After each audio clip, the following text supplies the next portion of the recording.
I'm sure you've heard the news. Aromatic gardens are the new black. Let's dive into how you can create your very own fragrant oasis. First things first, pick your plants. Lavender, jasmine, and rosemary are not just pretty faces. They pack a punch in the scent department. Now where to plant them? Go with spots that get at least 6 hours of sunlight.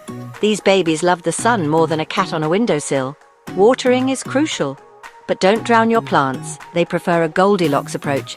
Not too much, not too little. Worried about pests? Plant some marigolds nearby. They act like the bouncers of the garden world, keeping unwanted guests out. And here's a little secret. Mix in some herbs like mint or thyme.